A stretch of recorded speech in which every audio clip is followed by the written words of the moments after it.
बाप रंगवला ना, नाटकांमध्ये, सिनेमामध्ये, चित्रपटांमध्ये. रागीट, संतापी, चिडखोर, बाहेरचं फ्रस्ट्रेशन घरात काढणारा, चिडचिड करणारा, डोक्यावर कर्ज झालं की घरामध्ये भांडे आदळ उपट करणारा. सगळ्यांनी बाप असाच रंगवला. पण बाप खरंच असा असतो का?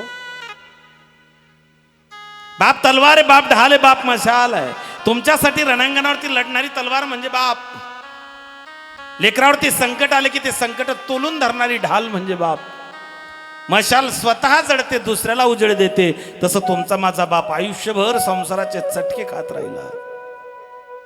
तुमच्या माझ्या जीवनामध्ये मग शिक्षणाचा असेल, नोकरीचा असेल, संसाराचा असेल, सुखाचा असेल, तो प्रकाश बापानं प्रस्थापित केला. किती लोकांना बाप कळाला? ही ती संस्कृती आहे की बापाच्या वचनासाठी सार्वभौम राज्याला लात मारणारे श्रीराम या परंपरेत आहे. दुसरी एक परंपरा आहे की बापाला कोंडून ठेवून बापाला शेवटी पाणी सुद्धा न पाजणारी अजून एक परंपरा आहे. शहाजहानला आग्र्याच्या किल्ल्यामध्ये आलमगीरनं कैद करून ठेवलं होतं. तर त्या आलमगीरानं अरबीमध्ये एक वाक्य लिहिलेलं आहे की अरे तुझ्यापेक्षा ते हिंदू बरे की ते मेल्यानंतर सुद्धा आपल्या बापाचं तर्पण रूपी त्या ठिकाणी विधी करतात. जिवंतपणी तर सेवा करतात, पण मेल्यानंतर बापाचं तर्पण विधी करतात. तू जिवंत बापाला पाणी पाजत नाही. या दोन परंपरा जगात पाहायला मिळतात. एक आहे रामायणाची की बापाच्या वचनासाठी सिंहासनाला लाथ मारणारे राम, आणि एक आहे औरंग्याची, जन्म देणाऱ्या बापाला पाणी न पाजणारा आणि सख्या भावाचं मस्तक कलम करणारा. या दोन परंपरा आहे. सांगा तुम्हाला कोणत्या परंपरेचं पाईक व्हायचं आहे? आमची तरुणाई बापासारखा त्याग, बापासारखं बलिदान, बापासारखं समर्पण या जगात कोणीच करत नाही. पण बाप उपेक्षित राहिला. पोरग जर शाळेमध्ये गेलं, त्याला जर निबंध लिहायचं सांगितला तर पोरग माझी आईच लिहितं, माझा बाप लिहितच नाही. शपथ जरी घ्यायची सांगली तर पोरग आईची शपथ घेतं, बाप शपथ घ्यायच्याही लायकीचं नाही गो. मायबाप, तुमचा मुलगा जर शाळेत गेला, शाळेतून घरी आला, दप्तर फेकलं की माय पहिल्यांदा दप्तरातून त्याचा टिफिन बाहेर काढते, त्याचा डबा बाहेर काढते, डबा उघडते, आणि त्या डब्यात जर अर्धी चतकोर चपाती भाकरी परत आली तर त्या मायेच्या मनात शंका येते. भाजी आवडली नसेल का? पोट भरलं नसेल का? याला बरं नसेल का? पोटात गडबड असेल का? तुला मी मॅगी बनवून देऊ का? तुला काही ऑनलाईन मागवून देऊ का? तुला दुसरी भाजी बनवून देऊ का? तुला पटकन काहीतरी बनवून देऊ का? म्हणजे लेकराच्या एका वेळच्या जेवणाची चिंता करते ती माय असते, पण लेकराच्या आयुष्यभराच्या भाकरीची चिंता करतो तो बाप असतो. दुर्दैवानं मला एका वेळेची जेवणाची चिंता करणारी माय ध्यानात राहिली, बाप ध्यानातच राहिला. रामा वनवासाला जाऊ नको म्हणून रडणारी कौशल्या माता दिसते, पण राम वनवासाला गेले म्हणून राम राम करत जीव सोडणारा राजा दशरथ होता. जनी गंधाचे कडेल माझ्या बाळाला मारे, लपवा लपवा जग जेठी.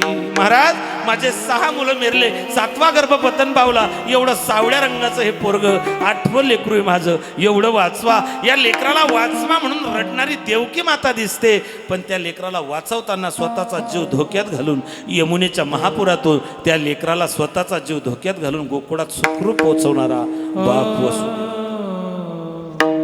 तो बाप आमच्या ध्यानात राहिला नाही. जिजाऊने छत्रपती शिवाजी महाराजांना घडवलं, सूर्यप्रकाश इतकं सत्य आहे. पण शहाजी राजांचं काय? शिवाजी महाराजांच्या स्वराज्यापायी शहाजी राजांच्या हातापायात बेड्या पडल्या होत्या. किती लोकांना इतिहास ठेवला. बापाला हत्तीवरतून, उंटावरतून धिंड काढल्या गेली होती, तुमच्या लेकराला आवरा. शहाजी राजांनी काय भोगलं हेही त्या ठिकाणी इतिहासाला विचारून पहा. माय बापा, बाप जर सोबत असेल, दिवाळीचा सण येऊ द्या, बालपण आठवा, बापाचं बोट धरून कपड्याच्या दुकानात जा. रंगीबेरंगी कपडे, वेगवेगळे पॅटर्न आहे, वेगवेगळे ड्रेस आहे, वेगवेगळे डिझाईन आहे. बाप सोबत असला तर गरीबातल्या गरीब लेकराला वाटतं अख्खं दुकान माझं आहे, अख्खं विश्व माझं आहे, माझा बाप माझ्या सोबत आहे. दिवाळीला कपड्यांचं थैली घेऊन बाहेर निघाला, रस्त्याच्या कडेला एक पोरग शेंगदाणे विकायला बसलाय. त्याचा बाप मेलेला आहे. त्या पोराच्या मनात विचार आला, आज जर माझा बाप जिवंत असता तर मला रोडवरती शेंगदाणे विकायची गरज नसती, मी सुद्धा दुकानात जाऊन माझ्यासाठी कपडे खरेदी केले असते. जोपर्यंत बाप सोबत आहे ना, अख्खं विश्व तुमचं आहे. जोपर्यंत बाप तुमच्या जवळ आहे, अख्खं जग तुमचं आहे. एकदा बाप गेला की वडासारखा असणारा आधार तुमच्या जीवनातला कोसळला म्हणून समजा. माझे तरुण भाऊ कीर्तनात आहे, एक करा. बाप नोकरीदार असेल, शेतकरी असेल, शेतमजूर असेल, हमाली करणार असेल, आडते असेल, मोलमजुरी करणार असेल, महिन्यातून एक दिवस आपला बाप जिथे काम करतो तिथे एकदा भेट द्या. आमच्या जळगावला सिमेंटची कंपनी आहे. रेल्वे स्टेशनवरती सिमेंटच्या गाड्या लागतात. बरेच बाप ते उष्ण सिमेंटची गोणी आपल्या पाठीवरती घेतात. घरी आलं की जसा उडीदाचा पापड भाजून काढावा तशी बापाची पाठ भाजलेली असते. बायकोच्या डोळ्यातून अश्रूंच्या धारा येतात की किती करतात. पाठ पापडासारखी भाजून आली हो. याने सांगितलं, अगं हे चटके बसतात तेव्हा माझ्या घरातली चूल पेटते, पाठीला चटके बसतात तेव्हा माझ्या पोराची कॉलेजची फी भरल्या जाते, हे चटके बसतात तेव्हा माझ्या पोरीच्या लग्नाची तरतूद केल्या जाते. जीवनामध्ये बाप हे पात्र खूप मोठे आहे. तुमच्या बापाला तुमच्याकडून एकच अपेक्षा आहे की लोकांनी स्वाभिमानानं म्हणावं, अमक्याचा बाप आहे हो, पंढरपूरची वारी करतो. मीराबाई चानू तिसऱ्यांदा कॉमनवेल्थ मध्ये काल सुवर्ण पदक जिंकून दिलं. 2018, 2022, 2026 15 किलोमीटर भाड्याला पैसे नव्हते. ट्रकवाल्याला हात द्यायची आणि त्या ट्रकवाल्या सोबत रोज प्रॅक्टिसला जायची. जेव्हा 18 मध्ये पहिलं सुवर्ण मीराबाईने जिंकलं, तिने पहिल्यांदा आपल्याला मिळालेल्या बक्षिसाच्या पैशातून त्या ट्रकवाल्याला शोधलं आणि सांगितलं, दादा तू मला रोज घेऊन जात होता, बाप नव्हता रे, पण तू मला बापाच्या जागी होता. आपल्याकडे बोट केल्यानंतर त्यांच्याबद्दल म्हणावं की ही अमक्याची मीराबाई चानू आहे, जिने तिसऱ्यांदा देशाला कॉमनवेल्थ मध्ये सुवर्ण पदक जिंकून दिलं. जेव्हा एखाद्याचं गौरवोद्गार बोट काढलं जातं तेव्हा बापाचं ऊर भरून येतं, बापाचं 10 वर्ष आयुष्य वाढून जातं. पण जेव्हा रस्त्यानं बाप चालताना जर त्याच्याकडे बोट केलं गेलं, जर म्हटलं गेलं याचा पोरगा दारू पितो, याचा पोरगा दारू पिऊन पडला होता काल चांदवडला, याची मुलगी होती. लोक म्हणतात की माणूस मेल्यानंतर एकदा नाही, तो बाप रोज मरतो. ज्याची संतान चांगली नसते तो बाप रोज जडतो. ज्याचे लेकर त्याच्या हाताच्या बाहेर गेलेले असतात. मायबाप, बाप. आपण एखाद्या मंदिरामध्ये जातो, मंदिरात गेल्यानंतर लोक कळसाचं गुणगान करतात, रंग रंगोटी, उंची, कळस. पायरीच्या दगडाकडे कोणाचं लक्ष जात नाही. पायरीच्या दगडावर एक तर चप्पल बुट सोडल्या जातात किंवा लाथाडल्या जातो, पण त्या पायरीच्या दगडाला कधी राग आला नाही. त्याला कधी वाटलं नाही की सगळे कळसाचं कौतुक करता. अरे पण त्या कळसाचा सगळा भार माझ्या खांद्यावर आहे रे, मी तो कळस माझ्या खांद्यावर उचललेला आहे. पण त्या दगडाला कधी अहंकार नाही. त्याला माहिती आहे माझ्यामुळे हे मंदिर उभं आहे.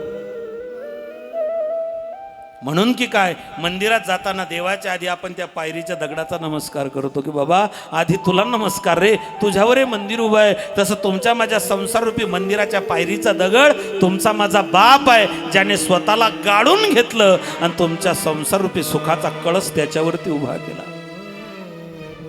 जोपर्यंत बाप आहे तोपर्यंत बापाला एकदा कडकडून मिठी मारा. एकदा बाप गेला की पुन्हा दिसत नाही. किती मोठे व्हा, किती पैसा कमवा, किती तुम्ही जगामध्ये नाव प्रसिद्धी कमवा, पण जोपर्यंत मायबापाची पाठीवरतून थाप पडत नाही ना, जीवनातली कोणतीच बक्षिसी कामाची नसते. मायबाप तुका म्हणे, मायबाप अवघी देवाची स्वरूप. बाप किती कठोर असू द्या, किती निर्दय असू द्या, पाषाण हृदय असू द्या, पण बापाला 2 वेळा रडावं लागतं. एकदा त्याची मुलगी जेव्हा त्याचं घर सोडून सासरी जायला निघते तेव्हा, आणि दुसऱ्यांदा जेव्हा त्याचाच मुलगा त्याला त्याच्या घराच्या बाहेर हुसकावतो तेव्हा. 2 महिन्या अगोदर एक बातमी आली होती विठ्ठलवाडी मुंबईतून. बाप रिटायर झाला, रिटायरमेंटचे पैसे मिळाले आणि पैसे मिळाल्यानंतर पोरानं बापाकडे हट्ट धरला. पोरगा बेवडा होता. बाबा नवी रिक्षा घ्यायला पैसे द्या. बापाने सांगितलं तू बेवळा आहे, तुझ्याकडून ते शक्य होणार नाही, पैसे तू खर्च करून टाकशील. शेवटी पोराला राग आला, कमरेचा पट्टा काढला, बापाला तोपर्यंत मारत राहिला जोपर्यंत बापाचा जीव गेला नाही. म्हणून वडील आहे तोपर्यंत बापाची सेवा करा, बापाला जीव लावा, म्हातारपणात त्यांची सेवा करा. आणि गेले असतील त्यांच्या स्मृतिपित्यर्थ अन्नदान, नामदान, ज्ञानदान, त्यांच्या स्मृतिपित्यर्थ आपण जे कराल ते त्यांच्यापर्यंत. मग तुका म्हणे पितृ आशीर्वाद देते, कल्याण इच्छिती. आपले पूर्वज सुद्धा आपल्याला वरतून आशीर्वाद देते.